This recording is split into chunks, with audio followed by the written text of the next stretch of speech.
Ashama arkafune daw atota fi hordoftoota keenya akkam naga keessanii nageenyi koo kan jaalalaaf kabajaa bakka jirtan sinaada qabu egaan daw atota fi hordoftoota keenya odeeffannoo haaraa qabadhe isiniif dhiyaadhee jira hamma xumura qophii kiyyaatiin waliin turaan affeeraa kooti. Egaan daw atota fi hordoftoota keenya akkuma beekamutti fuula miidiyaa hawaasaa irratti wanta akka icciitii taasifamu tokko deemamaa jira. Innis maalinni rabbi dhugaha godhu kan jedhu miidiyaa hawaasaa kanarra deemaa jira.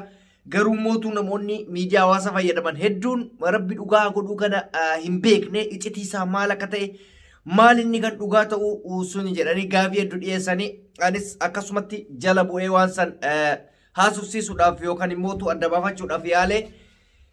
akka haasofsiisuuf yaaletti dhimmichi dhimma baay'ee jabaadha, dhimma bareedaadha. Haa ta'uti akkuma beekamutti hayyoonni Oromoodhaa yeroo ammaa kanatti manadhaa keessatti badii tokko malee waggaa tokkoo fi walakkaa ol ta'anii jiranii waa'ee isaanii irratti qaamni mana murtii dhimma kana ija gaariidhaan akka ilaalaa jiru. Kana jechuun ammootu ammas carraan isaan mana hidhaa san keessaa bilisaan bahu sababa badii tokko malee hidhamaniif waan beekamee jiruuf waan jedhamutti deemamaa jira. Rabbiin dhugaa godhu dhugumatti garuu mootu ammas addan baafamne garuu dubbichi waa'ee isaaniiti. Akka bawwadantu dubbatama kana mootu ani parsantii 100 jala muree dhugaadha isinitti himuu danda'u. Sababni isaa maalinni namoota tokko irraa adda baafachuuf akka yaaletti dubbichi ilaalamaa akka jiru mana murtiitti kana irra geenyee jirra. Isa qofa miti guyyaa irrallee kolonel Gammachuu ayyaanaa fa'aa mana murtiitti dhiyaatanii dhaddacha irratti namoonni hedduu argamanii hanga ammaatti wanti dhaddacha isaa irratti ta'ame ammas gadi hin baane boodarra isas kan isiniif biraan ga'u ta'a. Garuu dhimmi jabaan dhimmi guddaan waa'ee hayyoota keenya Oromoo keessattuu obbo Jawar Muhammad dabalatee namoota 24 waliin hidhaman akkasuma namoota hedduu kan gara biraatitti hidhaman jechuudha. Isaaniin alatti dhimmi isaanii kun gadi fageenyaan laallamee yeroo dhiyootti akka furmaanni mul'atutu dubbatamaa jira. Dhuguma rabbiitti biyyi sun jijjiiramaaf akkasuma biyyi sun tasgabbooftee nagaa argachuudhaaf yoo wanti sun godhame baay'ee gaariidha. Garuu mootu hayyuu fi hidhaa irra teechisanii goota Oromoon qabdu mana hidhaa keessa teechisanii isa kaan wareeganii bilisummaan barbaannoo jedhan akkasuma biyya tana tasgabbeessine nagaan goonoo jedhan waan hin yaadamneedha. Keessayyuu qaamni mootummaa ammaa kun wantoota hedduu harkatti balleessee jira. Inni tokkoffaan ummata ofitti kakaasee, lammaffaan hayyoota hidhee ajjeesee saamicha adda addaa godhee ummata kana baay'ee ofitti kaasee jira. Yoo kanarra mootu argite rakkinni biraa biyyattii sana mudatu barbaadan malee cubbuu tokko malee badii tokko malee kan eenyummaanuu ifaaf bilisatti arguu danda'u mana hidhaa keessatti raarsan. Hundumaafuyyuu waa'ee mootummaa itti deebinaa hayyoota keenya rabbiin akkuma isaan jedhan yoo ta'e dubbichi 100% yoo dhugaa ta'e guutuutti dhugaa taanan rabbiin dhugaa godhu. Nuti isaan kanaaf aarsaa guddaa gochuu dadhabne garuu isaan aarsaa guddaa nuuf godhan. Dhugaa rabbiitti mana hidhaa osoo hin taane masaraatu isaaniin mala ture. Masaraa miti nagaadhaan uummata ofii wajjin akka wal arganii hin jiraanne taasisuun iyyuu cubbuu guddaa ture. Miti mo'atanii aangoo qabachuu. Saba isaanii bal'aa wajji gadi taa'anii yookaan yaada dabarfachuu danda'an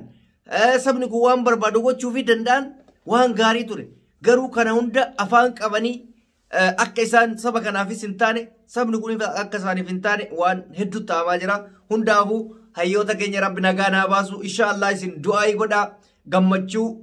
xiqqoo hin qabne gammachuu guddoodhaan rabbi wal argisiise jennee abdii qabna. Akka anis odeeffadhetti abdiin garuu abdii guddaan hin bahama kan jedhamutu deemamaa jira. Kanaaf Allahu aalamiidha. Ani bifa akkamiitiin akka ta'e hin beeku. Bifa manguddumaatiin ta'e bifa mana murtiitiin ta'e hin beeku. Hundumaafuyyuu bifa fedheeniyyuu yoo ba'an cubbuu tokko malee cubbuu hanga xurii qeensaa hin qabneef hidhaman. Haqa isinii himaane waa tokko warra tuuluun hin barbaachisu. Cubbuudhaan hidhaman ati akka feetetti gadhiisi. Dhiifamallee isinii godhe yoo jette waan birallee itti hidhatummaan gadhiisi. Garuu mootu wanti beekuun barbaachisa. Waa tokko hanga xurii qeensa kanaa badiin qaban waan Oromoo ta'aniif waan hayyoota ta'aniif hidhaman. Jala sarree maaliif beektaa? Namoota tokko waa'ee akka isaan dalaganitti ilaala. akka waayee akka dalaganii hidhamanii dhiifama gooneef maal jechuu barbaadan dhiifama tokkollee hin jiru maal balleessanii dhiifama gootaaf atittu dhiifama gaafachuu qaba malee sinii galee haalli jiru kana jechuudha kan maan wal qabatee waa'ee biyya keessaa gaafa ilaallu mootummaan Itoophiyaa ammas rakkoon addaatti uumame rakkoon haaraan itti uumame maa inni Suudaanii wajjin lola eegalan daangaa Suudaan irratti waraanni hamaan deemamaa jira Suudaanii daangaa itti darbanii amma dura iddoo wayii harkaa qabatan iddoo sanaaf mootummaan Suudaan waraana isaa akka jiru achitti fe'atee wal oofaa jira mootummaan kun gama hundaan qiricamee jira asiin daangaa Amaaratirraan Suudaanii wajji wal waraana keessa seenee jira kun immoo kufaatii cimaadha ammoo innas deebi'ee maal jedha waraana daangaratti wal fixan kanaaf akka waan TPLF Suudaanii keessa teessee jees loltu kun humna Suudaan osoo hin taane humna TPLF Suudaan irraa argatteen waleelaa jirtudha Suudaanii TPLF wajjin maal warraa qabda buleessa kiyya namni daangaa ofii tiifachuuf biyya ofii eeguuf waan hin goone hin qabu ni galee inni immoo dhimma siyaasa biraatti jijjiiree akka waan wayyaane bakka namni Itoophiyaa irratti maaqabii buusan isa biratti ummatuma Tigraay TPLF bakka yoo Keeniyaan itti kaatu ergama TPLF jedha Ameerikaa yoo itti kaatu ergama TPLF jedha maali yoo itti kaatu ergama TPLF ergama shanee ergama addaa jedhan bakka namni faallaa mootummaa deeme hundi ergama jechuudha miti dubbiin namni wanna ofii dabarsee kennu hin jiru dantaa ofii akka isin dantaa keessan dabarsitanii gadi tassan namni dabarsee kennu hin jiru ati bar nama waan ajaa'ibaa xalaanni Itoophiyaa tokkoffaan addunyaa kanarraa eenyu ni beeksani Eertiraadha xalaanni Itoophiyaa jedhamtu addunyaa kanarraa Eertiraadha innas Eertiraa hojii taa'ee farshoo dhugaa xalaata Itoophiyaa hojii Itoophiyaa faarsaa ani Itoophiyaa akkana godhe yoo jedhu xiqqoon qaanfatu mee addunyaa maqaarra biyya akka Eertiraa Itoophiyaa hojii xalaatummaan hin jira biyyi wal waraanan seenaa keessatti wal madeesse wal fixe hin jira hin jiru garuu innarra Eertiraa hojii wuskii dhugaa gaafa Tigraay balaaleffatu gaafa Oromoo balaaleffatu qaanyii guddaan miira akkamittiin akka inni nama balaaleffatu na ajaa'ibe maaliif hundi keenyaa beeyna Eertiraan Itoophiyaadhaaf maal akka taate keenya daa'imummaa keenyatti Eertiraa gaafa jedhame xalaata Itoophiyaatitti beeyna Somaalee hojii xalaatummaan qabdu Suudaan hojii xalaatummaan qabdu Masrii hojii xalaatummaan qabdu biyya hunda hojii xalaatummaan qabdu xalaanni Itoophiyaa guddaan Eertiraan garuu inni Eertiraa hojii farshoo dhugaa gaafa Tigraay xalaata kiyya jedhu gaafa Oromoo xalaata kiyya jedhu qaanyii sheemii guddaadha sinii galee kun dantaa siyaasaatti siyaasa isaa tolfachuudhaaf Eertiraa waliigaluun Itoophiyaa san balleessuun garaagarummaa takka qabu maaliif wanti kaleessa ummanni Itoophiyaa daangaa Eertiraa irratti wal fixaa turan sun dantaa san Eertiraadhaaf guutee ofii dabarsee kenneet sadarkaa kanarra ga'e xalaatummaan kanaa olii biyya saniif hin jira inni nama dantaa ofii baandaa namaan jechaa baandaa ta'e bar lafa mallasaan irratti ilmaan ofii ficcisiisaa ture dabarsee Eertiraa kennuun bar baandummaan kanaa olii hin jiru sinii galee baandaa wanni jedhamu bar biyya ofii gurguratanii deemudha inni biyya ofii gurgurateera Eertiraadhaaf kenneera kuloo amma Suudaanii dabarsee kennuuf deemu kaleessa akkas hin goone ballasaanuyyuu daangaa ofii kabachiisee xalaatummaa isaanii adda baasee bareetti ati garuu dantaa san dabarsitee kan ta'e aangoo keetiif jettee Isaayyaasii wajji wuskii yoo dhuidu Itoophiyaan ati jaalattu Itoophiyaan sobaatti anamma Itoophiyaa jaaladheeti miti dhugaa jiru sinitti himuuf ka'eeti sidii galee kana jechuudha inni biraa waa'ee ergama kanarratti yoo Oromiyaa keessaa immoo waa badu bilisiginnaan Oromiyaa takka shanee ati waan wayiin balleessine ilaalcha shanee qabda siin jedhan ati deemtee malakkeetiin hin dannasne ilaalcha shaneetu siin jedhan ergama shanee fudhattee akkana godhatta siin jedhan